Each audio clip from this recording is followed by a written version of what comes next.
Hello everyone. It's Monday, November 19th. I'm Karen Hamstra and welcome to Title Talk from Marion Public Library. First of all, I would like to show you two formats of a new book. This is the new Alexander McCall Smith book called The Colors of All the Cattle. This is the regular print edition, and of course this, is the audio book, and we also have it, I believe, in large print. I have started listening to the audiobook version, and in this one, Ma Ramatswe is being persuaded to run for the city council of Gaborone. The head mistress of the orphanage is trying to persuade her to do that, and Ma Ramatswe, I should try this better, it's Ma Ramatswe, has acquired a new client, one of her late father's old friends. So she has a mystery to untangle for him. And then we also have another new audiobook that will be coming out soon. This is Danielle Steele's new book, Beauchamp Hall. And we also have this one in large print and regular print.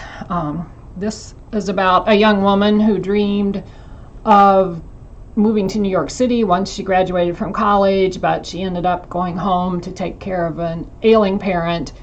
And once her mother has passed over, she falls in love with this TV series about an English castle, and so she goes over to England to see the town where it is filmed, and she meets the brother and sister who own the place and just feels like she's come home. You could kind of let your imagination go from there, how that unravels. And here's another one that we have in multiple formats, audiobook, large print, which is this one, and regular print, Iris Johansson's new book, Vendetta. I believe I showed that to you last week, but I wanted you to see that the large print had come. Go to My Grave by Catriona McPherson. This is from the Agatha Award-winning author of Quiet Neighbors and comes a clever, spine-tingling standalone that reads like Agatha Christie's take on a gothic thriller. Donna Weaver has put everything she has into restoring the Breakers, an old bed and breakfast. Now it sits waiting for the first guests to arrive, but Donna's guests, a contentious group of estranged cousins, soon realize they've been here before. Decades have passed, but their night still haunts them. And each of them then had made a vow of silence, but now someone has broken the pact about what happened. And that undoubtedly leads to some violent results. This one is The Rain Watcher by Tatiana de Rosnay. My fingers out of the way for you. She is the author of Sarah's Key. No doubt a lot of you probably read it. This is set in Paris again, and it's about a family reunion fraught with secrets, revelations, and resolutions. And then, this is kind of different, How to Fracture a Fairy Tale by Jane Yolen. If you have kids, you may know that Jane Yolen is quite well known as a teller of tales for children, and she's adored by generations of readers. Here she breaks open the classic fairy tales, fractured fairy tales actually, to reveal their crystalline secrets: a philosophical bridge that misses its troll, a spinner of straw as a falsely accused moneylender, the villainous wolf adjusting poorly to retirement. Each of these offerings features a new author note and original poem, illuminating tales that are old, new, and brilliantly refined. So, How to Fracture a Fairy Tale by Jane Yolen. There's a new Jonathan Mayberry book with his John Ledger character, Deep Silence. In this one, terrorists have created a weapon that can induce earthquakes and cause dormant volcanoes to erupt. A terrifying side effect is that prior to the devastation, the vibrations drive ordinary people to suicide and violence. So a wave of madness begins sweeping the country. And this Joe Ledger is a congressman.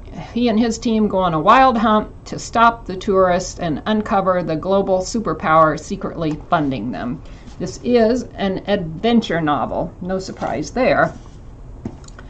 We also, I just want to show you that we have a new Clive Cussler book. This is the regular print edition. It's in conjunction with author Graham Brown also. And it says the world's oil supply is vanishing, the stock market is plummeting, and the key to saving the future seems to be a baffling historical mystery. Can the Numa crew crack it in time? Sea of Greed is the suspenseful new Numaphiles novel from the #1 New York Times best-selling Grand Master of Adventure. So Clive Cussler, Sea of Greed. And finally, one nonfiction book that I thought looked kind of interesting. It is called The Pan-Industrial Revolution, How New Manufacturing Titans Will Transform the World.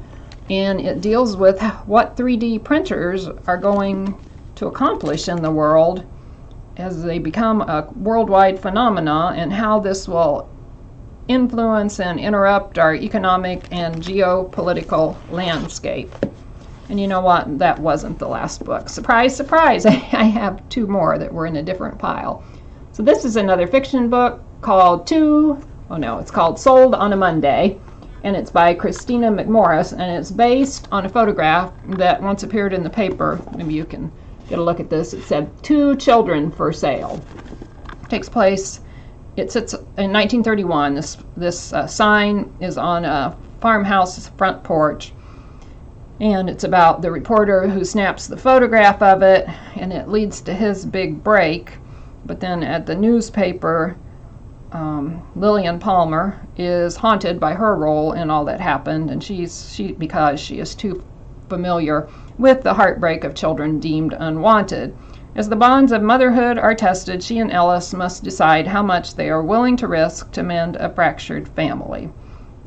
It says it's a powerful novel of love, redemption, and the unexpected paths that bring us home. Excuse me. And this time, last but not least, Miss Blaine's Prefect and the Golden Samovar by Olga Wojtos. It says, never underestimate a librarian. Comfortably padded in her middle years, Shona McMonigal may look bookish and harmless, but her education at the Marcia Blaine School for Girls has left her with a deadly expertise in everything from martial arts to quantum physics. It has also left her with a bone-deep loathing for the prime of Miss Jane Brodie, that scurrilous novel that spread scandalous untruths about the finest educational institution in Edinburgh. Her skills, her deceptively mild appearance, and her passionate loyalty make Shona the perfect recruit for a new and interesting project: time travel to Tsarist Russia, prevent a gross miscarriage of romance, and, in any spare time, see to it that only the right people get murdered. It's a big job, but no task is too daunting for a prefect from Miss Blaine's. This is at the top of my list of books to read next. So, happy reading, happy Thanksgiving. We'll see you next week.